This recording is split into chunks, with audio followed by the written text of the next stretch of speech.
Everybody, a couple updates before we begin.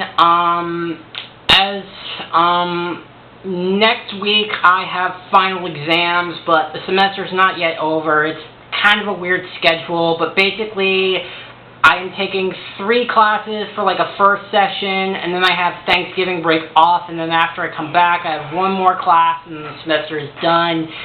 It's kind of confusing, but basically I want to get the first half of Season 5 done before the semester ends, so I want to get this first half done tonight, considering that Season 5 is coming out next spring, and I'm like 3.5 seasons behind, so I want to try to speed this up, but as I said, I have finals next week. In regards to my next Let's Play, I want to do something on my PS4, but I'm a little uneasy about copyright, because you already know I've had problems with copyright before, and so far I've managed to avoid it, but I don't know for how much longer. And another thing I discovered about my PS4 is that apparently 500 gigabytes isn't enough to store game data, since apparently a lot of the games I own are over 20 gigabytes. So I want to save up for a 1 terabyte PS4, so I can either trade in the current 500 gigabyte PS4 I have right now, or I wait till it, for whatever reason, breaks down and I can buy it. But that's not what we're here for. Now you're probably wondering, am I doing this on my computer? No, because Dailymotion's a piece of crap, so this is pretty much going to be like the first 3 episodes where I'm using the Season 5 DVD and basically reviewing the episode from the TV that's behind the camera. But since those reviews last year, I was able to buy a remote to go with the DVD player, so hopefully I won't be able to talk over the audio when there's things going on, and I can pause at certain moments. So, with all of that out of the way, let's get into Do Princesses Dream of Magic Sheep? Well, that's a mouthful. Alright, so this episode starts off with the main 6 coming across Princess Luna in the castle of the 2 sisters, and some weird blob comes up. I am ready. To your work. And it's called the Tantibus for some reason. And apparently the Tantibus turns her... And it kind of makes you wonder, when did this thing come into existence? But yes, this is apparently the 3rd time that we've seen on screen. Actually, that's a lie. This is the 2nd time we've seen Princess Luna transform in the Nightmare Moon. But considering that we saw it the first time, this time it was more straight and straight to the point. And apparently, the main 6 were able to get their rainbow power to defeat Eric, and to use the power of rainbows to defeat her. Wait, what is it doing?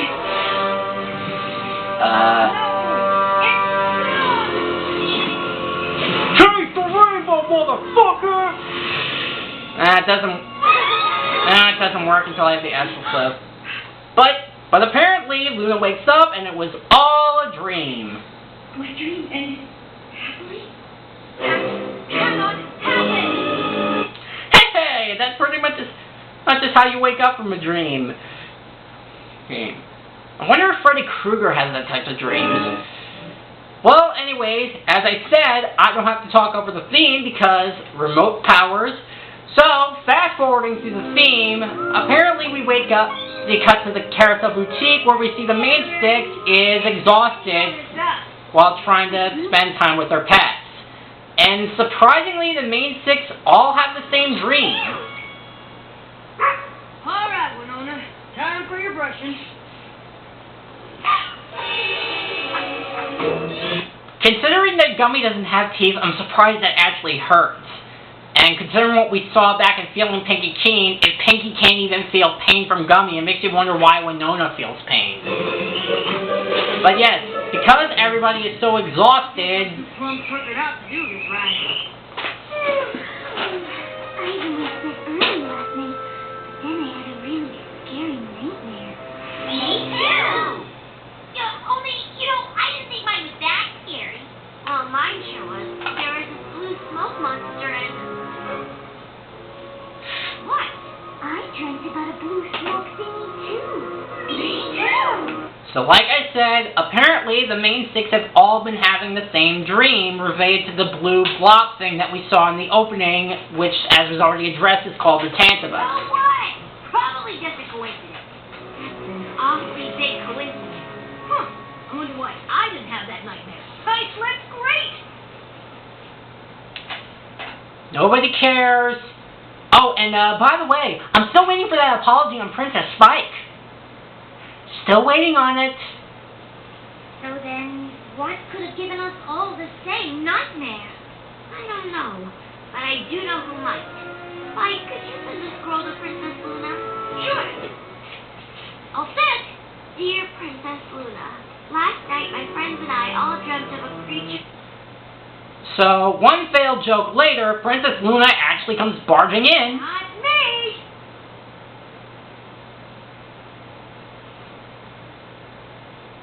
Apology's not coming anytime soon, is it? You're giving me reasons why I hated you back in the earlier seasons, you know that? Anyways, We know. Princess Luna actually comes barging in to actually explain the situation to the main six. The Tantibus is a creature of my nightmares. It escaped from my slumbers yesterday. But how did it get into ours? The Tantibus is like a parasite. My dreams must no longer be enough for it. Now it seeks others to infect and corrupt. It must have learned its heuristics from seeing you in my dreams. Whoa, whoa, whoa. So what you're saying is, you dreamt about all of them, not me? You know what, I'm done talking to you, but yes, so apparently the Tantibus is pretty much the kid's version of Freddy Krueger, except it only gives people more nightmares instead of just killing them in their dreams. Oh, and P.S. Spike, nobody cares about your puppy dog eyes. So Smokey gave us that dream. No biggie. I saw that the Tantibus had grown more powerful, but I did not realize that power was enough to enable it to escape my dreams. Is this how it grows? It could very well find a way to escape into the real world. It could turn all of Equestria into a living nightmare. By what? Giving it everlasting darkness? Because we kind of already experienced that before, and it's not really that much of a big deal. Okay, I take it back. That doesn't sound bad. Really bad. So in order to do this, Luna has brought the main six over to bed, so that way, she can go into their dreams to chase down the Tantibus. Since we already established that she is the princess of the night, she can go in the pony's dreams, so that way she can chase down the Tantibus through the main six. Since apparently, I guess the Tantibus only knows about the main six and nobody else's dreams. No one can help me tonight. Even us? Especially you. You have all suffered so much because of me. You need only slumber while I hunt the Tantibus in your dreams. I know you said no pony can help, but I'm no pony. I'm gonna stay up and watch over you guys just in case. So how long does it take for him to fall asleep? Place your bets. Oh, thank you, Spike. Still waiting on that apology. Sleeping well last night. And no, I'm not letting that go. Shouldn't be too hard to fall asleep now. Are you kidding? This is so exciting. I don't have Everglades. Classic Pinky. So as everybody falls asleep, Luna uses her magic to apparently connect herself to all the main six's dreams and sets her consciousness starting to rarity. Oh my! This is simply divine. And about divine, it's basically fabulous dresses that the pink elephants from Dumbo took over. And speak of the devil, the Tantibus comes and possesses one of the dresses.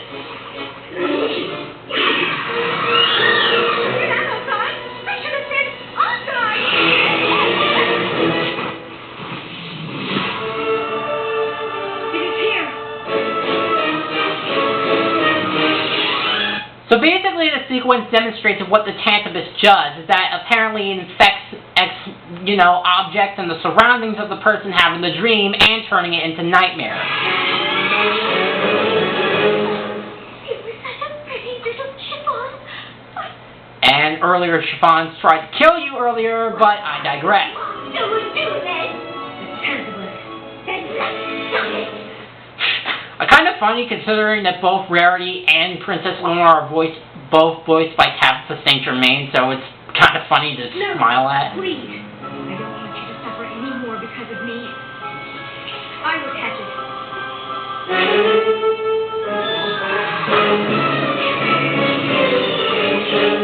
No. Also, extra points for the awesome action sequence involved in the dream. So the Tantabus gets away and Jumped into another dream. by forming a brick wall. I must follow it where you cannot. Stop!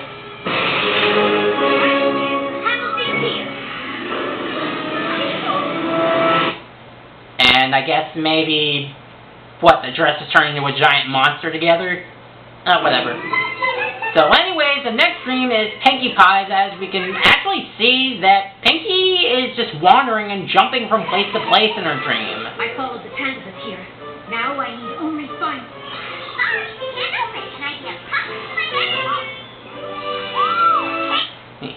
So apparently by Pinkie's logic, she can't hold still and she can jump from place to place until it gets back to Sugar Street Corner and the Tantabus possesses Cake.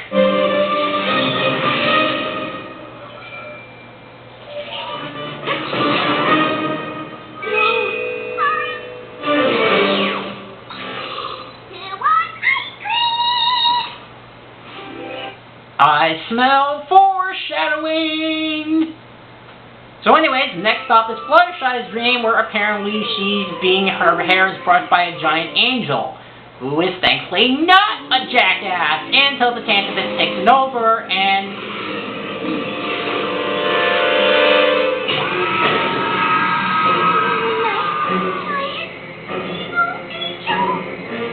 Hey! You know, that would be funny if that was the actual angel, considering how much of a giant-ass prick he is.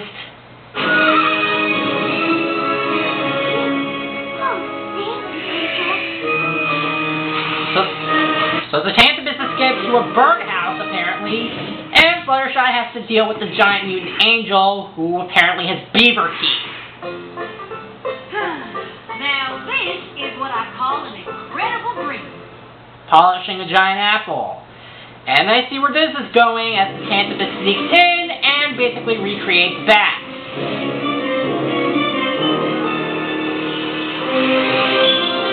I also like how every time Luna is introduced to each dream, the transitions going into how she goes into each dream, like the flower coming out, is also very impressive, giving each dream its own unique identity.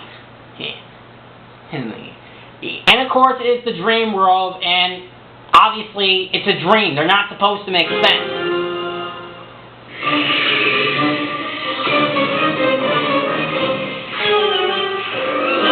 And that's the end of that. Okay, on to Rainbow Dash, and this is where I definitely need to talk about one of the complaints of this episode. Aside from another complaint, which many people have argued, is the pacing, where everything is just like going a mile a minute in it, and doesn't take time to slow down. Honestly, I never really even noticed it. I think it's what I just kind of like about episodes. It just gets straight to the point and just gets us going in hype. And even though people have a problem with the pacing, I don't have a problem with it. There are things that do bog the episode down a bit, as we see with Rainbow Dash, as she just has normal dreams of just fighting changelings, which apparently is the norm. And the equivalent of her nightmare is cutesy stuff in Willy Wonka's factory.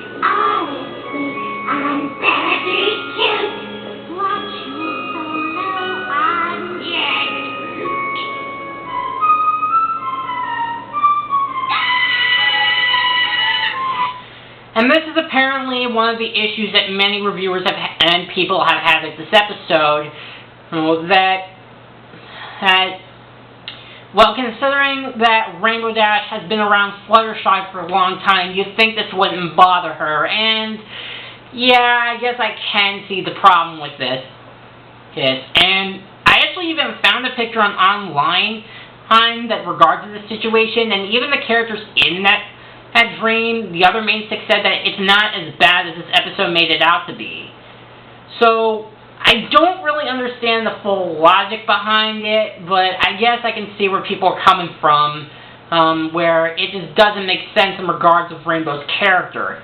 I mean, yeah, she's a tomboy, but again, considering that she's been around Fluttershy for the longest time, you'd think this wouldn't bother her that much. So then we cut to Twilight in the library, where it's pretty much the Page Master if it wasn't boring. And of course, the Tantabus possesses books. Well, to be fair, if that textbook right here and tried to chase me down in my dreams, I'd probably freak out too, considering the amount of shit this thing has. So anyways, Luna comes in, fights the Tantabus, and we pretty much go through the same thing. Terrible. I never want to have that nightmare again. Me either. But Luna caught it, didn't she? I'm so sorry, my friends. I failed. It will be bad to infect your dreams the next time you sleep. Oh, no. So it really is the magical old children version of Freddy Krueger. Except minus the killing part. And the one-liners. Well, one-liners after the Dream Master. Yeah, I reckon I could live without seeing that thing ever again. But you will. Again and again, every night, until it grows powerful enough to infect the waking world. After what I did as Nightmare Moon, the fact that I am once again responsible for harming others is more than I can bear. And I'm going to talk about this later. And remember the foreshadowing I mentioned earlier? Well, apparently Luna has to make sure that the Tantabus is contained within the dreams of the main six. And guess what Pinky does? Every pony makes mistakes. As long as none of you dreamt about another pony, the Tantabus remains confined to your dreams. I still have a chance to catch it before it's too late. Phew, that's good to hear. Although after you left, I did have a dream that I was eating a giant ice cream cone with all Ponyville and taking a test we had to study for. What did I tell ya?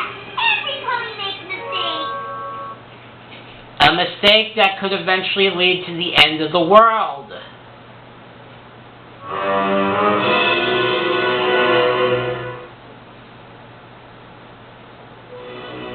But that means the Tantabus could be turning every dream in Ponyville into a nightmare.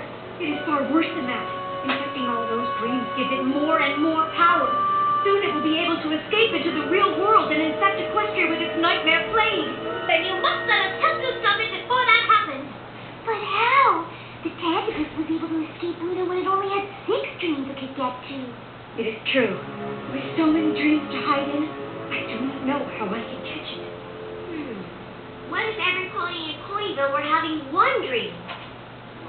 I can create shared dreams, yes. But for so many ponies at once, I had never done anything like that. And now the power it would take. Well, Alright, so, yeah, I'm trying to process this through, but basically, in order to catch the Tantabus, Twilight suggests to Luna that to have every pony have the same shared dream, so that way it'll be easier to catch the Tantabus. Though, according to Luna, it requires a lot of magic and power. And considering what we saw way back in the Season 3 premiere, it definitely takes a lot of magic to get through in regards of Luna and the Prince. And thus we go into the shared dream where we go into Wonderland real quickly. Where basically we see a giant Derpy, apparently it is. We see Lyra and Bonbon on pretty much together in pretty much the form of cat dog. As I said, it's a dream. It's not supposed to make sense.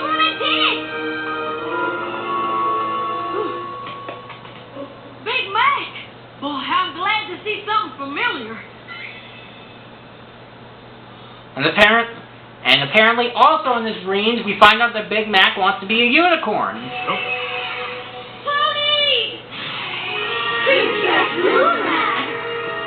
There is no time for borrowing, my friend. There is something coming. And right on cue, the Tantabus comes in as Luna tries to take it under control and starts affecting nightmares. Hold this magic dream together. You will have to stop it. I truly wish I did not have to ask this of you. Big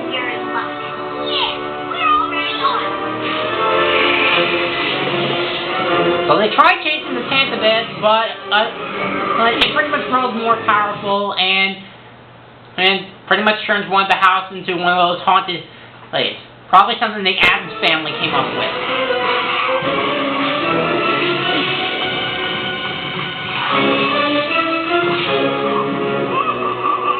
Please, I'll pay you anything.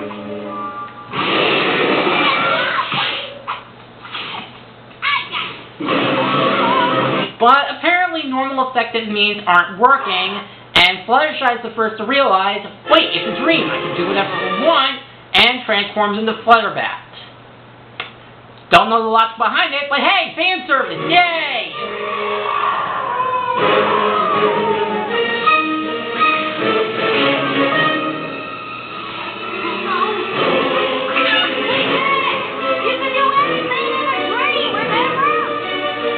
Which means you can summon your Dream Warrior powers! And he actually does that, and turns into an alicorn. And pretty much does the Sailor Moon pose too. I should also mention that besides of this entire sequence being awesome, there's a ton of fan service here. Not just MLP, but also other media fan service.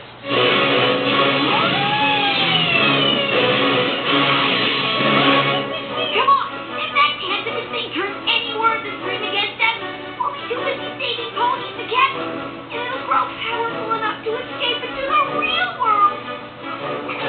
How are we even going to know when it's able to escape? How about it using its sword to cut into the sky? I think we'll know.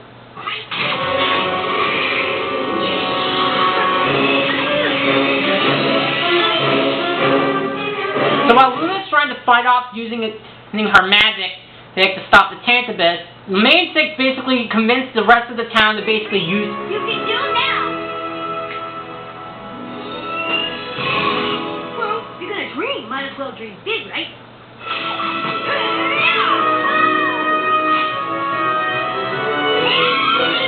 And that basically encourages the background ponies to help out to stop the Tantabis, as apparently it uses all forms of cutting mechanisms. And I guess Filthy Rich is pretty much the equivalent of Iceman's power, except with gold bits instead of ice. And we also see that Scootaloo dreams of actually having wings to fly.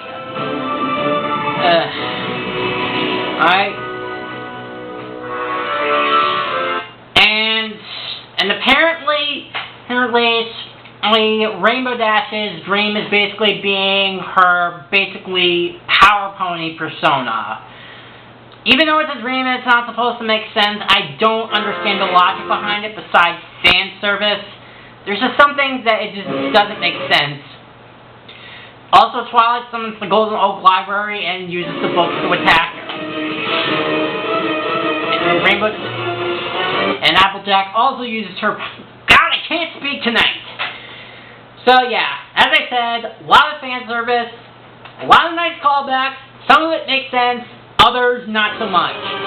But apparently even that isn't enough, as the Tantabis becomes more powerful and Luna can't seem to keep her magic under control.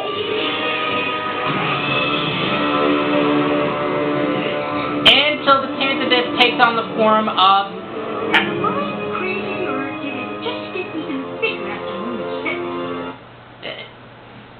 Oh, yeah. And apparently we're also going to get into the moral of why Luna created Tantabis. And apparently because it's a guild she created, it causes the Tantabis to become more powerful.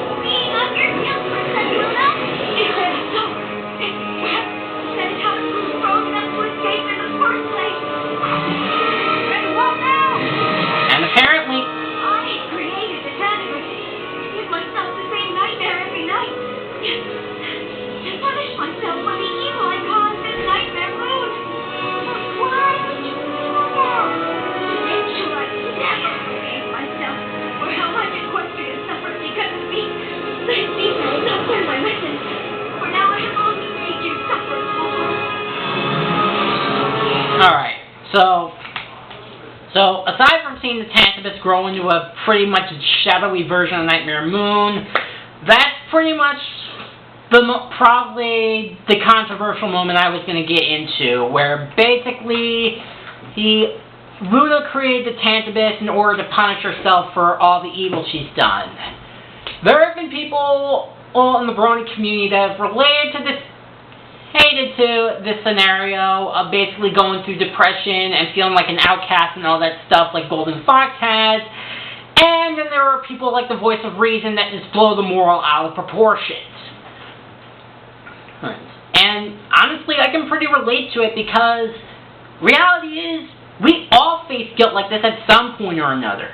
Hell, like literally not too long ago, I literally had someone write the name tag on my door saying Bryce DeZiel is a loser. And while it still annoys me to no end because A, that person's the bigger loser because the loser calling me a loser is a loser himself and is also freaking pathetic. It just only goes to show how people are going to go so far to hurt each other. And it just kind of gets us all these emotional thoughts going through your head where you just get this anxiety and depression and it just builds up. And a lot of us can relate to it because we want to try to improve ourselves, but in order to do that, you have to make sure you look back on the past mistakes and not like go through it all again. So I'm basically on the side of I can relate to this moral and it's not taking it too far. Alright. So yeah, so as I stated, it basically grows into Nightmare Moon portions, and Twilight tries to convince Luna that it's not her fault. She is stopping all this. Yeah, if we get struck, you have to feel bad about what you did in Nightmare Moon, and you just gotta stop feeling bad for what you did. How can I forgive myself? I am no better now than I once been. My creation is about to turn the world into a living nightmare. But look at what you're doing. Nightmare Moon would have wanted the Tantabus to turn Equestria into a nightmare. You're doing everything you can to stop it. Don't you see? That proves you're not the same pony you were then. Every pony who knows you knows that Nightmare Moon is in the past. We all trust you, Luna. You trust us enough to believe we're right? And with that, Luna gets the realization and is able to boost her power to basically summon the Tantabus back to her. Thank you. Thank you all.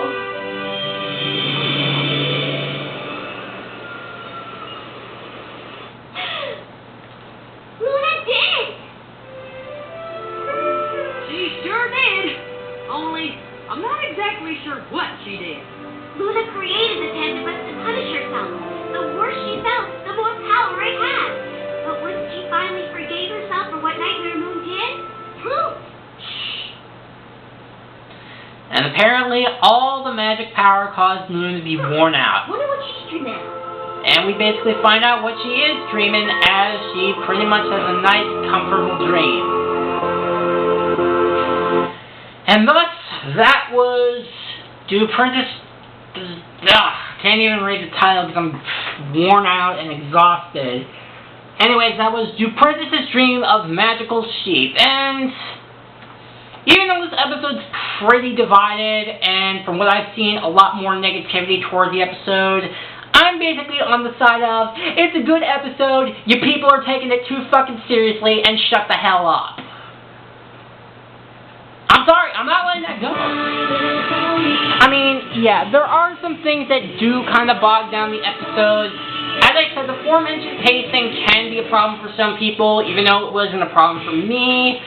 The whole Rainbow Dash characterization is a bit confusing, and while the message can be a bit off-putting that younger viewers might not be able to get it, I can be sure as hell I can relate to it. And as I said, some people tend to blow the message out of proportion simply because they don't get it because they haven't experienced what anybody has been through. And on top of that, there really isn't anything else I can say negative. Like, a lot of the dream sequences were unique. It was very well animated, it's obvious, and it basically goes to show that you can do whatever you want in a dream because, hey, it's a dream, you don't need to question it. And there were a lot of references and fan service and callbacks that basically makes you feel good. Honestly, it's really kind of hard to describe this episode, to be honest. As I said, it's pretty divided. It's basically one of those episodes where you like it or you hate it. And I'm honestly in the like category because, as I said, there are people that just blow it out of proportion and they just don't get it. There are a couple issues that is hard for me to wrap my head around, like, as I said, the aforementioned pacing, Rainbow Dash's character, and all that other stuff. But as a whole, it's not that bad of an episode that everybody's making it out to be. So as a whole, Do Princesses Dream of Magic Shape probably ends around like a B. And I think that's where I'm going. So with that draws a close to the end of the first half of Season 5. And I'm going to have to multitask on probably starting the next Let's Play soon, but also studying for finals. And next time, I will see you guys in let's see, Canterlot Boutique. See you guys next time.